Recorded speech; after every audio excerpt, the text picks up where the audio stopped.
係講網友呢個颱風快訊嚟㗎嚇。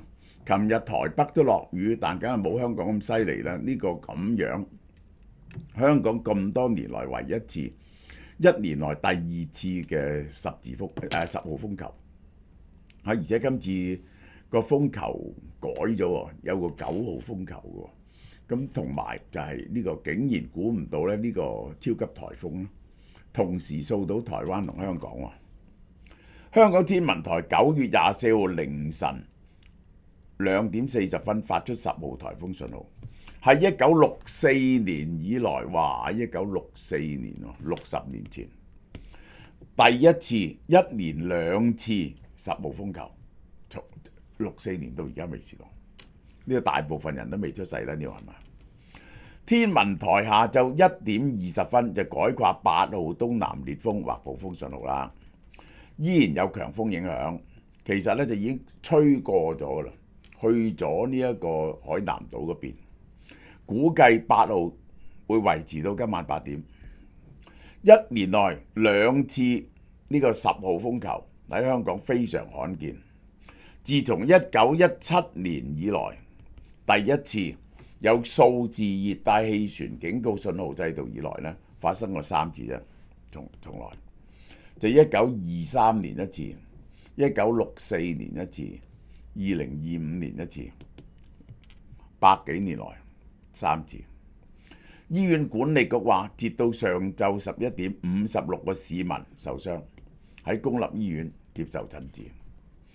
呢個係最慘呢單嘢，我睇見咧，我真係覺得咧，呢啲咁嘅容易冇防波欄嘅地方啊，喺呢一個喺一去到8號風球咧，係要劃成禁區，唔準啲人入去先得嘅，唔準啲人入去先得。嗰啲人如果去睇打風睇浪咧，你危害自己唔緊要，人哋如果你有咩事，你落咗海咧，啲消防員去救你咧，係令到佢哋嘅生命受到危險嘅。一家4口喺柴灣觀浪，喺仁孚出邊，最終3個人跌咗落海。其實係個媽媽同埋個仔被捲咗落海，個爸爸跳落去救。38歲嘅母親同5歲嘅仔昏迷送院，情況危殆，陰公。既然佢有個老婆有個仔危殆咧，你又唔敢責備佢，但係真係呢個係非常不負責任啊！呢啲人係應該，即係如果唔係咁咧，你去呢啲地方造成大眾嘅危險咧，係應該告嘅。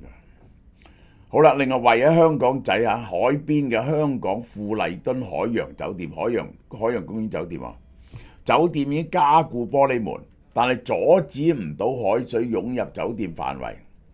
海水湧入時咧，好似道門，有啲住客企唔穩跌倒。嗱，我睇下，哇，太犀利啦！呢個係衝破嗰道門。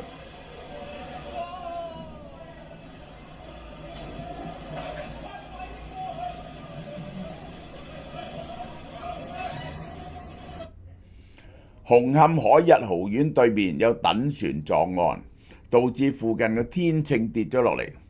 岸邊欄杆同埋石躉被掃毀，呢個碎片散開跌落行人道。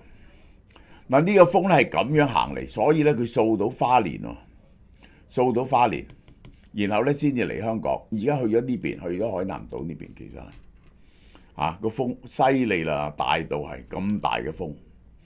花蓮縣馬太安溪堰塞湖23號下晝日流，帶咗泥土嘅洪水衝入下流嘅光復鄉等區域，光復市區水深一度近1層樓高，路上唔少車輛都泡水，甚至隨水漂流。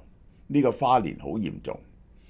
台灣23號就解除海上陸上颱風警告，估計全國災情221件，造成2死28傷，30人失聯。呢個係呢段講到呢度。